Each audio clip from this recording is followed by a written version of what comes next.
Hello, everybody.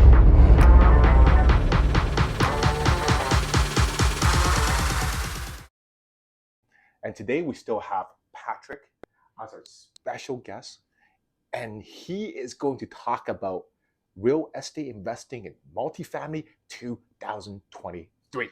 So, why don't Hey, we start? hey, thanks for the intro. You're welcome. I think, basically, this year, I think we are looking into a very interesting year. Okay. Yeah, a very interesting year. We're going to see a lot of opportunity coming up. All right. Perfect time for people saving and looking for a bargain now. Saving bargain now. Let me ask you, Patrick. Yeah. In Chinese philosophy, we talk about be water. This year, how can we be water? Yeah, I mean that's a great point. I think everybody every year you should be like water. Where things are moving, you need to Yes. be dynamic. You need to move with the flow. Be flexible. Yeah, be flexible. And this year, it's a pretty good time. The people that's not flexible, they stick to one thing. Yes. They're going to crash and burn. Okay, so why don't we talk about how we can be flexible in this 2023 housing market in multifamily real estate? Okay, so the flexibility comes with the mindset. Oh, Yeah, mindset. it's all Okay. about the mind. So basically now is that whatever strategy you're doing, the fix and flip, the development and all those are the thing of the past is stuck, right? Yes. But what you're now looking at is that the opportunity comes in form of distressed properties, bargains, people that have to sell, and you're there to pick up deals, right? Okay. This is a fortune to be made when there's unfortunately there's blood on the street. It means there is fortune to be made. I was talking to a very successful friend of mine. So he went back to China. Yeah. He has investments in hotels. Yeah. He has investments in golf courses. He has investments in land assembly and developments over here. He's probably worth 100 million, and his family's worth more. And I was just talking to him yesterday. We had dim sum. Yeah. And we're discussing what kind of investment we can do and what kind of investment we can make. How can we be profitable in the next decade? You know what one thing he told me was? What is it? He said that right now is not for you to go into hard assets. He told me that he almost bought a hotel in Shanghai. Yes. He put an offer in, there was subject on the property, and so happened in the end of 2021, COVID hit Shanghai. He didn't process the deal. He didn't remove subject. Had he removed subjects on the deal, he would have to put in a couple $1 million a month. Yeah. Into the hotel. Right. What he's saying is, Edward, doesn't matter what you do, don't get into hard assets right now. You want to focus on cash flow. If you want to get in, it's all about a cash flow game. You need money on the side. What he's profitable in doing, he never imagined. He owned a golf course that come with a hotel restaurant on the island. And he said that has been the most profitable investment in the past 5 years. Yeah. Asset value went up. His rooms for the hotel revenue keep on going up. Revenue for the golf course also keep going up. So basically he is buying hard assets. Yes. And the timing you talk about was 2020, right? Yes, before 2020. Yeah, so right now, yes, that's right. So he cash flowed. Yeah. So let me ask you this. For the people that are starting this business and for the people that have some assets, yeah, but not in that 100 million level, what are your recommendations? So it's interesting because when it comes to real estate, there's many levels and each person's situation is different. All I could say is that if I am starting anew from now on, I'll be looking at finding distressed properties, and I will find a couple investors to flip those deals on, because at the time, if you don't have enough capital, like you said, right, it's when it comes to real estate, it's a money scheme. Right, the more capital you have, the easier it is. Right, so what you do is you have to find partners that have the money. You line up the money and the deals and the people together. Okay, so again, it goes back to the deal, the people, the money. Yes. What are you doing now? What am I doing now is I'm actually approaching a couple of those wholesalers. They're looking for deals from me. I'm approaching all those realtors, and I'm finding properties that's selling at deep discount at good cash flow rate, 7% cap rate plus, and we're acquiring those properties. Okay, so 7% cap rate plus. Let me ask you, what kind of properties are they? Where can you find them? And when you say deep discount, how deep are we talking about? We have to negotiate. So all those is through negotiation. Right. Real estate, it's as much as it's an asset, but it's all controlled by people. So it's a people's game. Right? If the sellers have to sell, if the seller's motivated to sell, we're there to we're there to make the offer. Okay, so you're talking about that we have to find distressed sellers for the audience who want to make money this year in the real estate multifamily game. Yeah. First of all, you find the distressed sellers that are willing to give you a deep discount. I want a percentage. And also cash flow. Right. So let's focus on the deep discount. Yeah. Because let's say if you have a place for $10 million, it's not possible to buy it for $1 million, right? Nobody's going to sell for $1 million. Well, the equity's more than that. So what do you consider is a reasonable discount? Well, I'm happy with a 7+ cap. To say it very honestly, why? Okay, let me explain. The 7% cap means that your money is working at 7%. Either you borrow the money from the bank, you borrow money perhaps now at 6% or so, right? So you're still going to end up with a positive return. That's what I mean. So that the discount comes from exactly what your friend is talking about, the cash flow. Yes. Right. So you're focusing on the cash flow of the deal. Okay. So now if we zoom in on the cash flow side, for 7%, remember we went to Edmonton. We looked at 10 properties there.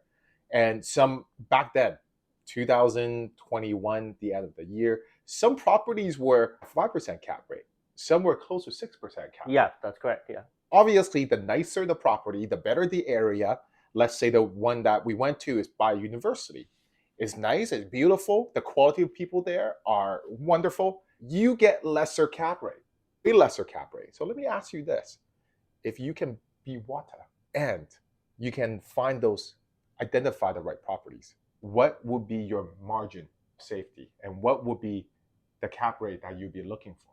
Yeah, so it's all come down to what you can negotiate. At the end of the day, now it's a market to negotiate. Your margin of safety, it's about comparing to other properties there. If you could get a 7% where other people are paying about a 5.5% or 5% for their cap, then you already have a huge margin of safety. So now that's extremely hard to do. That's like a 40% increase. And it all boils down to the work and all boils down to the deal, right? If you don't have deals like that, very simply, you don't go ahead, you don't move forward, you just sit and wait until the market comes to the right time. So in that case, so let's talk about you. So in your market, we talked about whichever top 10 market in Canada is. Yes. What is the current cap rate in those markets? Current cap rates that a lot of people are looking at, we see deals about 5-6%. They're trying to hold on to it now. So 5 to 6% cap but rate. We do have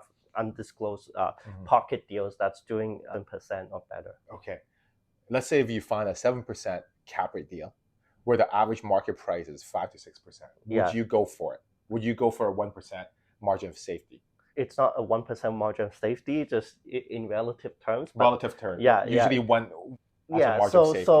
So they might be selling under market price for like 10-15%, when they were initially. So of course there's a lot more factors to be involved with the deal, right? So we will have to go, and that's where we start our due diligence. We start our work and we start checking out all the numbers and stuff and making sure it's Got it. Okay, so now we talked about the specific deals in the multifamily. Now let's talk about the overall. What do you see in 2023? I see that I'm seeing that the Fed might have to pivot a certain time because they're getting a lot of pressure now, right? So interest rate would be we've seen inflation already topped.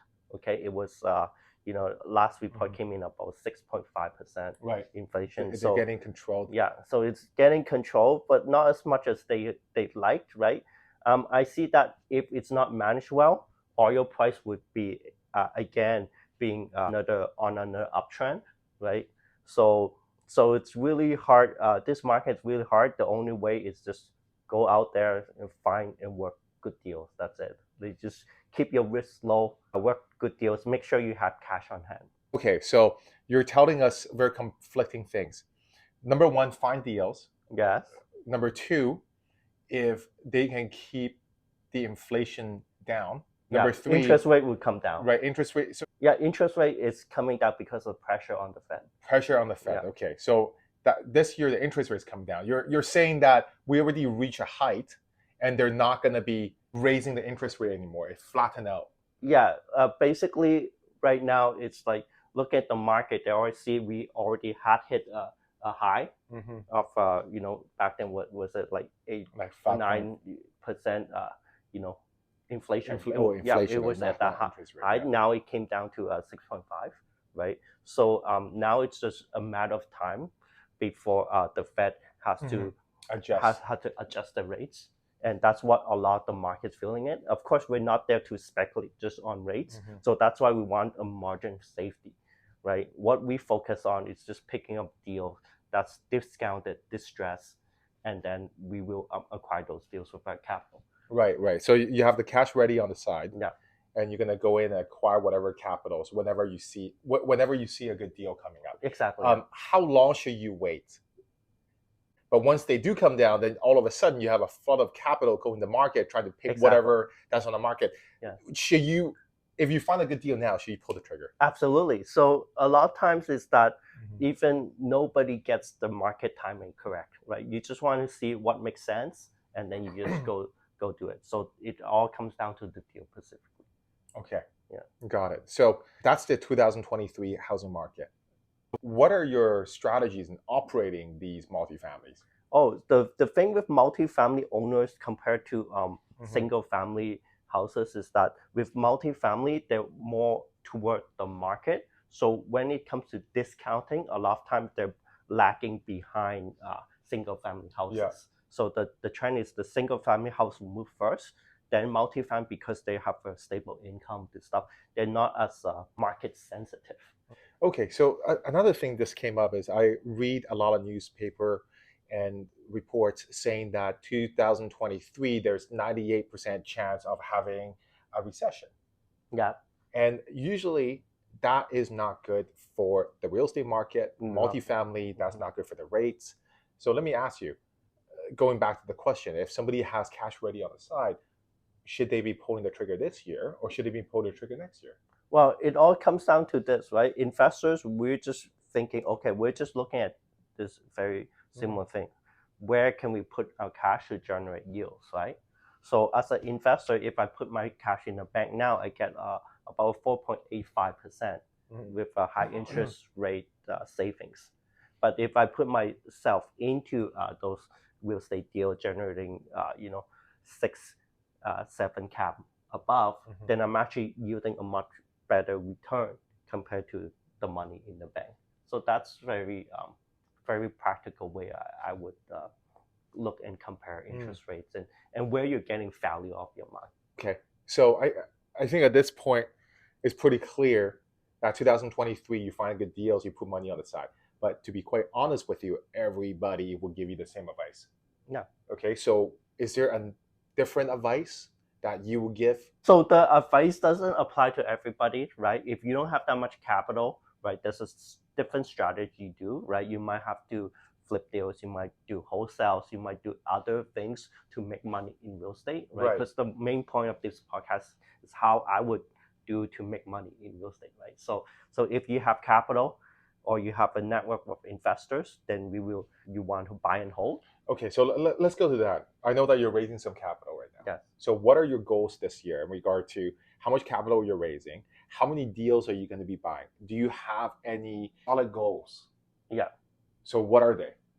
Right now, we're raising about $5 million in total. Right, that's kind of my target for this year. So with $5 million.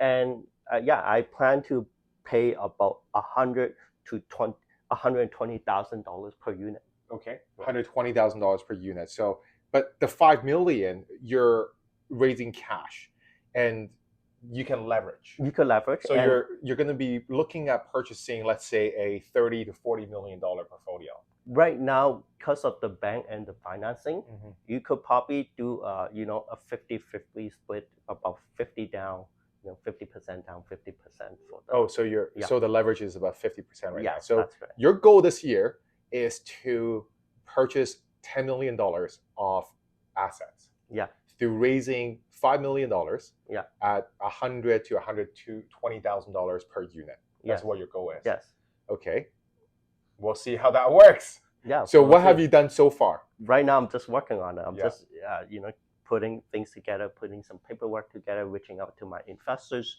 At the same time, going through deals. That's it. Okay. So there's a deal side, there's a money side. All right. Would you like to expand on what your strategy is to get to your goal this year? Yeah, my strategy is just increase the amount of leads coming into my system on the deal side So how are you system. going to do that? Approaching more realtors, giving the message out, approaching more people, letting people know we're there to pick up deals. So let's say if your goal is to find 100 of these multifamily units Yes, for $10 million. Okay. How many deals do you have to look at to get there? there's no fixed number because a deal could be 50 units or a deal could be 10 units, right? Right. So that's completely dependent on the deal, right? That's completely dependent on the deal. Right. Of course, if maybe it's too small, then you won't look at it. You won't have scale, for example, you right? won't have So scale. because I know that the average multifamily unit that you're getting is from minimum 20, 25 units all the way up to 100 units. Yeah, If you can get one building that's $10 million, that give you a healthy return, you'll probably get that. But my question for you is there a number of deals? How many deals do you have to go through in order to secure this one deal? right. Do you have to- Hopefully as few as possible, but reality No, most is ideally we probably have to go through like what's a it maybe a couple hundred deals. to find one deal? Yeah, so depends, really depends. So again, it's like that funnel system that we talked about, Yeah. right? You have the traffic system. It's like, let's say you look at 100 deals, you put offers in for 5 to 10. Yeah. You probably get one deal under contract and you go through your due diligence. Yes. And at the end of the due diligence, there's 20-30% chance you might not even remove subject on that deal because there could be something that would come up. Another thing I would like to add is the opportunity that I see for the beginning investors or even the advanced investors Right. with not too much capital is that there's more and more now. For you cannot do nobody in the market would do vendors take back deals. Now we're seeing more vendors take back deals. That's something interesting. Can you expand on that? So with the vendors take back deal, I've done a couple of them Right. before. I could put very little money down, let's say for like 10, 20,000, whatever, very tiny, and I could control an asset that's 10 to 15 times over. And it depends on the way you structure the deal. This is the maximum leverage that we were discussing before. How there are forces that amplify our money. Yes. It goes both ways, though. It's a double-edged It does sword. go both ways. If the market improves, if the market gets better, rate goes down from the feds, then you make equity.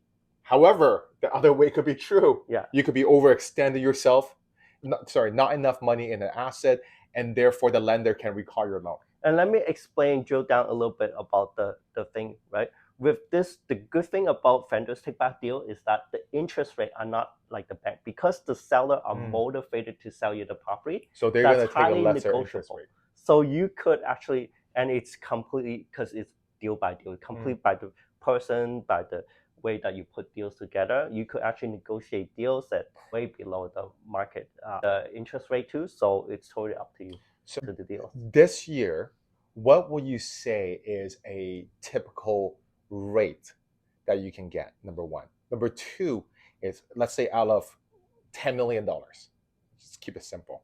How much can you borrow from the seller? And like I said, those are completely up to the seller. If the seller is super motivated to sell, you could give them 5% down, 10% down, and they will just give you the whole thing. Yeah, and some even like, hey, just take the whole thing, right? So you might get lucky that way, and it's completely, not up to your eye to say, but up to the deal you have on the table. When it comes to the bank, right, the prime rate for the bank, you're looking at commercial rates about 6%. Roughly, if you're dealing with the bank. How about this? To keep things easier, is there a deal that, let's say without disclosing the location, place, maybe some numbers. Talk about the process, how Yeah, you yeah, structure it's that. not Well, that kind of stimulates your appetite. not that stimulating, I'm, but okay, I am then your tolerance is very high now. right. Okay, so I have a multi-family deal doing 6-cap commercial building. Okay. They were asking about 2.7. Now they were willing to come back to 2.2. 2.2. Okay, so that's one So deal a I have. 2.2 is Yeah. 6 cap, or a 2.7. No, 6 at cap. that time it's already 6 7 cap. cap. So 7 we're cap. doing 7 something now. So right? Closer to 8. that's like a 600,000. Yeah, that's Yeah. closer to 8. Okay, so that's one deal we have here. A Right. very nice. Can you give me some details about that? Like, no, that's it. That's no, I mean not the address. I mean the state of the building, the operations, how many units. The building is very clean in a very nice city, very nice neighborhood in the city. It's very stable. That's one deal. So what do you? Can we just focus on that deal? What do you like about that deal? Oh, overall, like I like the clean building. I like the stable revenue. I like the tenant base on the building. There's some A-class tenants. A-class. When you say A-class, what do you mean by that? So things like Shoppers, Drug Mart. Oh, employees, or are they executives? Retail. Oh, so it's a commercial. Yeah, commercial. You don't have to talk about the location. Yeah. Okay, I don't want people to go after the deals. I just want the audience to know what they should be looking for. Yeah. Because everything we're talking about right now, it's all very broad. Yeah. I just want to nail down on something that the audience can take action on, right? Right. So you like the fact that it's a commercial building. You like the fact that there's potentials for high cap rate from let's say a 6 to an 8 now. There's potentials also for it's already at selling. It's already at 8 right now. Okay. So you might pull the trigger when it's at 8. Okay, got it. So what do you not like about this deal? Well, I don't like it because commercial on a recession might take a certain amount of risk, right? Because we have but in that city, I find it's going to be fine, right? So you have to be cautious, right? Because commercial, sometimes the office space takes a hit during a recession. During recession time, because nobody's working anymore. But you just said that there's a shopping plaza with AAA clients. Yeah. So isn't that somewhat recession proof? Somewhat, but you still have to be cautious because what happens when you buy the whole building, you don't only have one or two. Right. We have multiple tenants, right? And you have to look at the percentage, and there's retail space, there's office space in the building. Then now we're getting into the commercial property management space, retail management, and you're making rent off that. Yes. Okay, so and once it's stable, it is stabilized now. It should be pretty fine, Okay. Yeah.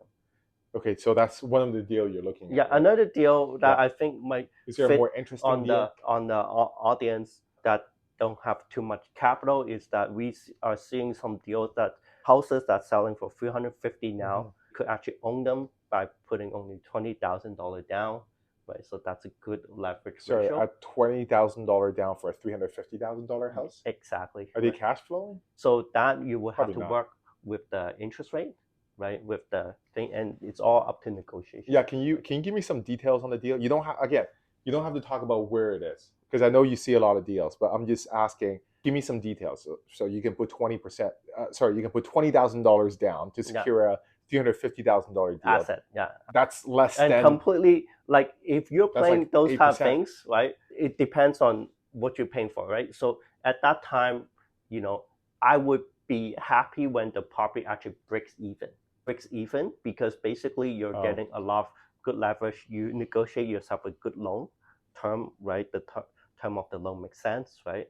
And you have a tenant in place in a decent area. So that itself is a good deal because what you're looking at is that you're looking at a fixed loan, fixed interest, and a solid revenue stream, but you own an asset, right? So a lot of times where people get rich is that using leverage is using a small amount of capital to control a big asset. That is one way people could, benefit off the upside of the real estate. And that's the real estate game because real estate is all about leverage. That's how you can make money in it. Whereas all the other assets like equity, securities, you're not using that much leverage. Yeah. So it's partly business. We'll say it's partly business and partly an investment. Yeah, and obviously that is only under the assumption that you're in a market where you think is the lowest point, and there's following years more money to be made, and there's more appreciation in the asset. Price go up by 10%, Well, for example. yeah, I will add to it, right? So if you, let's say if you negotiate a deal on that thing, right? Let's say it costs you a thousand $1,500, right, a month in maintaining the property, right? You put $20,000 down, 1,500 to maintain it, but your rent come in is at about the same, 1,500. So you kind of break even within the deal itself. Right. Even though, and you get yourself into a 3 to 4 years term, right? Even though next year the market continued going down, they did not lower interest rate, blah blah. Market still down. You still ahead of it because you're getting the deal. You mean you have the asset under control, and what happened is because your numbers are not losing. The cash flow, the net income and your expense is breaking even, but you're still controlling that asset. So it's about the term of the deal that's also important too. So if you get yourself a 4-year term and your market drop for the next year and the next year, but on the third year it recovered, you're still gonna benefit of those deals.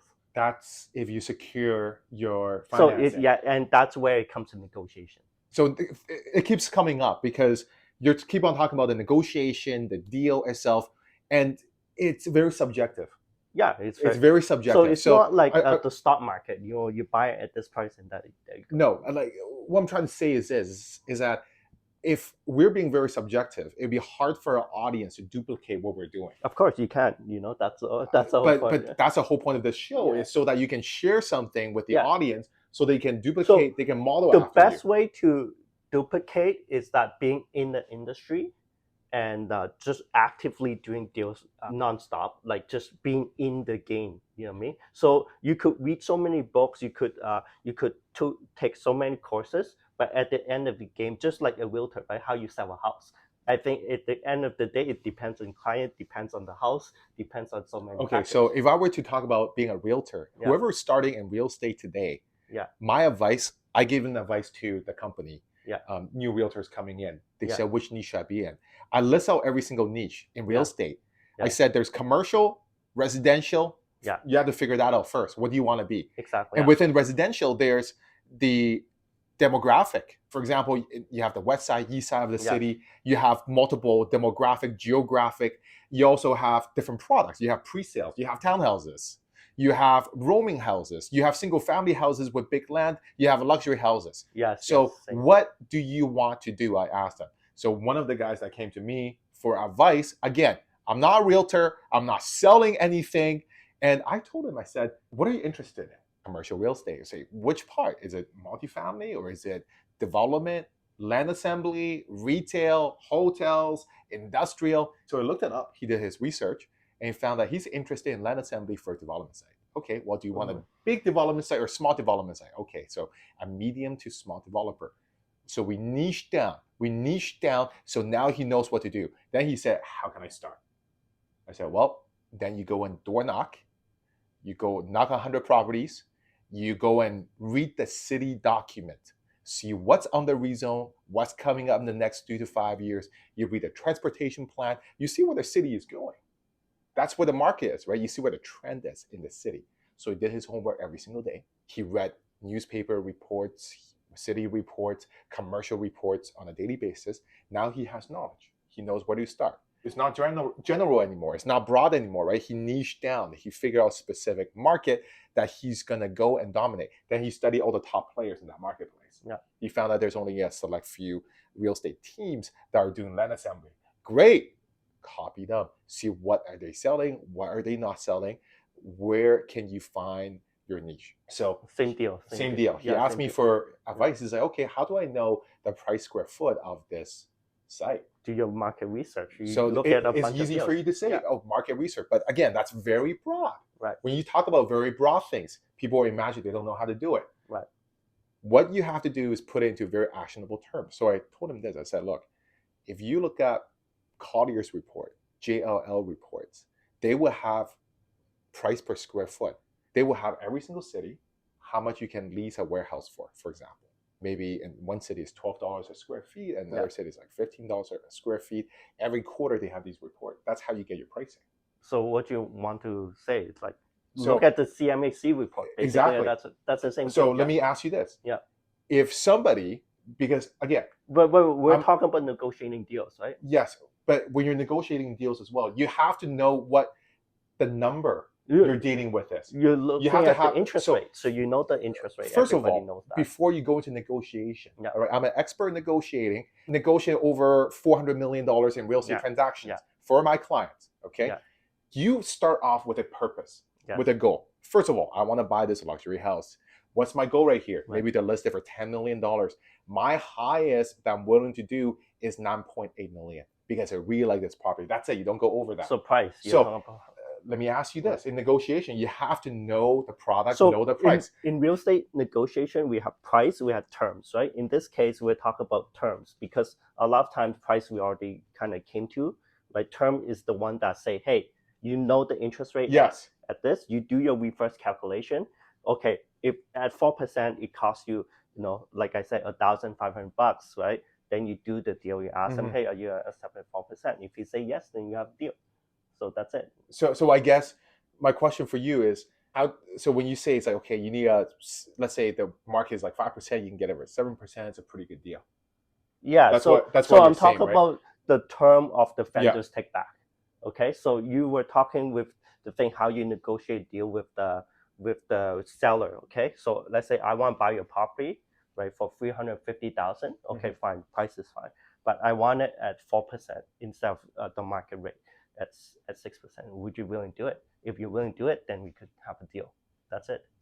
And then if not, then you move on to another deal. Same as what you do. Then you move on to the third deal, fourth deal, exactly. fifth deal. It's work. It's exactly. So for somebody who's starting, let's say if they don't have any multifamily, they want to get into multifamily, what do you recommend? Where should they start? Exactly how you recommend it. You go out there and you do it. Then you go and you is there any like specific thing that you can tell the audience? Well, you have to pick a city. You do a market research. You pick a city like I mentioned initially on my first interview. I think the easiest way, I want to answer that question for you. Yeah. The easiest way, you go on MLS online, you look up multifamily real estate. You see what type of buildings there are, what area, what location. You can go online, you find 2 websites, and you look at 100 properties. Yeah, just go look at. You look at 10 a day, in 10 days. You look at how many units there are, who's selling it, what kind of price are you going to be looking at. If you can get sold information, that's even better. You know what the sold price is. You also want to figure out what's the tax, what's your expenses. You want to work out some numbers. You also want to know the story of the building. Why are they selling? What else should you know when you're looking for samples like that? I mean, that's basically you mentioned it. So. Okay, so you look at all of this. So that's a pretty good actionable plan, right? Yeah. Okay, so in this case, let's just sum everything up. In 2023, what Patrick is saying, the market is going to be stabilizing and coming back up again. There's going to be foreclosures, good deals, have cash ready on the side so you can go and find a good deal. And the way to identify a good deal is, let's say the cash flow is at 5% cap. So I'm saying the market could be stabilizing. So nobody knows what the market is, but the game plan, right? So there's a strategy part. There's what the market's doing, right? Okay. Nobody control what the market does, but there's what you could do if you want to flow like water, like what we talked about. You come up with strategy to tackle the market condition. The market condition now offer a lot of opportunity on negotiation and distressed properties, right? So that's where I see you could come in to extract value on this current market. So you focus on distressed properties, you're trying to say? Negotiation and distressed properties would be the opportunity this year. So again, your focus is to negotiate distressed properties. Yeah, it could be distressed properties, or it could be, any motivated. I think it's better to just say motivated sellers. Okay, to be quite frank with you, anybody in the business knows that any market, you want to find the motivated sellers in every single market. But this market is what you focus on. specifically, and you have a much better chance. If it's on the market a couple of years ago, you don't have a chance. There's not that much. Let's be honest. There's not that much motivated sellers. It was just a dream. Now it's a reality. So now you're trying to say there's more there motivated. was no vendors take back. When the market's hot, there's none motivated sellers. There's none of that. But this year you actually could. Okay, so this year when you're dealing with motivated market sellers and you're looking for these deals, you have to be cash flow ready. You have cash on the side, and you can start using different tactics like vendor takebacks, huge long terms of closing. You can put in multiple offers in multiple properties at once, whereas before you can only put one offer on one property because there's not so many of them around. Yes. So that's your strategy this year. Yes, that's ace in the game. That's right? a strategy to capture. Okay, I think that's something that we have really good so far. Okay, so is there anything that you want to tell to the audience? That's about it. That's about it? Yeah. Okay, cool. That sounds good. So let's end the podcast. Thank you for watching, and we'll be back with something good next week again. Thank you.